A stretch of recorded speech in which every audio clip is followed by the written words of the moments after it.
Sage and the Journey to Wishworld. Prologue. Are we there yet? Sage asked eagerly. The only answer was a loud snore from Sage's father, Leonard. As soon as he had programmed the coordinates into their Star Cars console, he had fallen sound asleep, as usual. Sage's mom, Indira, didn't even look up from her reading. That too was usual.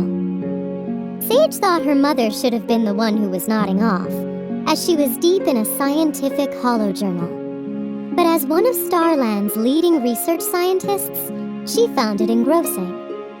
Luckily, Indira didn't take her daughter's lack of interest in her chosen field as an insult. Rather, she took it as a challenge.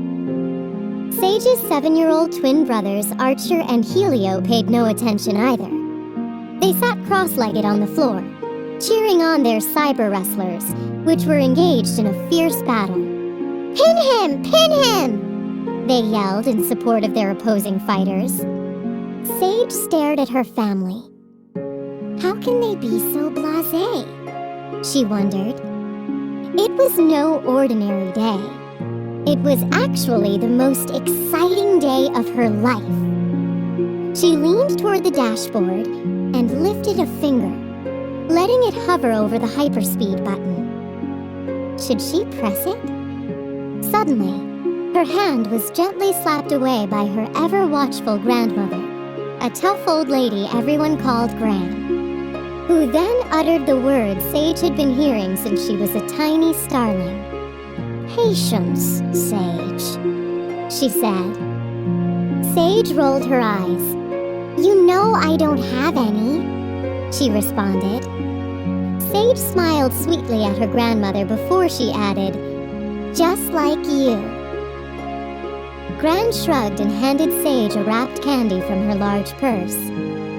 Sage popped the candy into her mouth and promptly spat it out. Moonberry. Disgusting. Sage sighed and glanced out the window. She caught a glimpse of her reflection. Slightly sparkly skin, just like all starlings had. Long, thick, glimmering lavender hair, hanging in braids that nearly reached her waist. A pointy chin and large, twinkling violet eyes that gave her a slightly mischievous look. Cheeks permanently flushed pink. Rosebud lips that were usually curved into a playful smile, but were drawn into an irritated frown at the moment. The car was traveling so quickly that the scenery was one big blur. But to Sage, it felt like they were going in slow motion. She just wanted to get there already. Finally, when Sage thought she might scream, they were almost there. She looked out the window and gasped. The long, straight road that led to the gates of her brand-new boarding school was lined with towering trees, their spindly branches covered in brilliant lavender blooms. The branches stretched up into a tangled canopy overhead, forming a colorful tunnel that led to the entrance. Gran spoke, startling Sage. "Kaleidoscope trees," she told her granddaughter. "I haven't seen those since I was a young girl. They're quite rare. I forgot how beautiful they are. Keep watching. They'll change color." Sure enough, the blossoms began to turn a cheerful shade of pink before their eyes. "Starmendous," said Sage. "I wonder how they change color like that."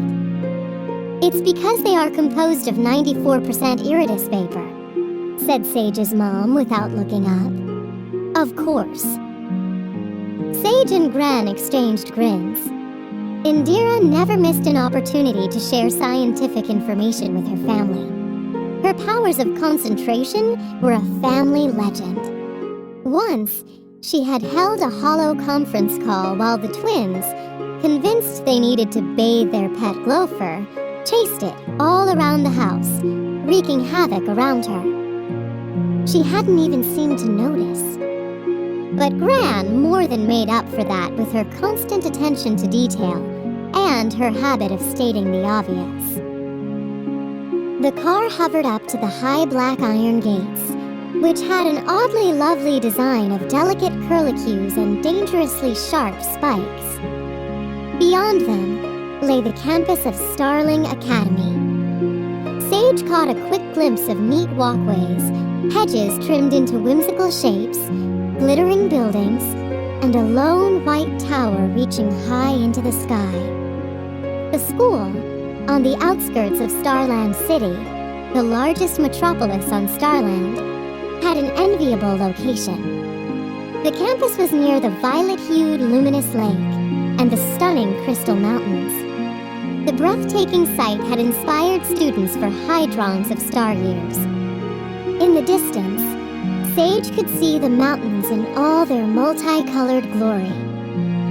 The clouds parted, and a beam of sunlight broke through, lighting up the campus with a rainbow glow while transforming the low-lying clouds into delicate spun sugar confections. Sage shook her head. She was excited to finally be at Starling Academy, and it was almost too much to take in at once. She was superbly, stupendously, starmendously excited. That was what she had been working so hard for. Nothing was going to stop her now. The gates rolled open slowly, and the car inched forward, then came to a stop in front of a small glass booth. A bot guard appeared and held up a hand scanner.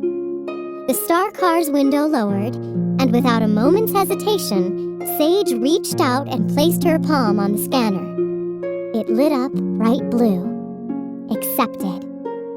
"Welcome to Starling Academy, Sage," the guard said. It handed her a hollow book. She took it and replied, "Star salutations," the traditional Starling thank you.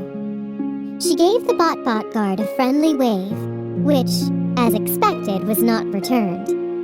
Her little brothers broke into peals of laughter at the clipped cybernetic voice. "Welcome to Starling Academy, Sage," they echoed. Gran looked over her shoulder. "It's the student manual," she whispered. "Are you sure?" Sage replied, pointing to the on-screen title. "I thought it was the cafeteria menu." "Fresh," said Gran, mock seriously. Sage loved her grandmother fiercely, but also liked to tease her. Fortunately, Gran liked to give as good as she could take. Sage's mom shut off her holo journal and looked around at everyone, blinking slowly. "Are we here already?" she asked brightly. Sage rolled her eyes. "Yes, Mom," she said. Sage's father startled awake with a loud snort. "What? Who? Where am I?" he sputtered. That sent the boys on another round of giggles. Sage ignored them. She looked around, took a deep breath, and squinched her eyes closed as the car glided through the entrance and the gates rolled shut behind them. She could really picture herself happy there. "I wish for big, exciting things to happen to me here," she thought. Her wish would come true, and then some.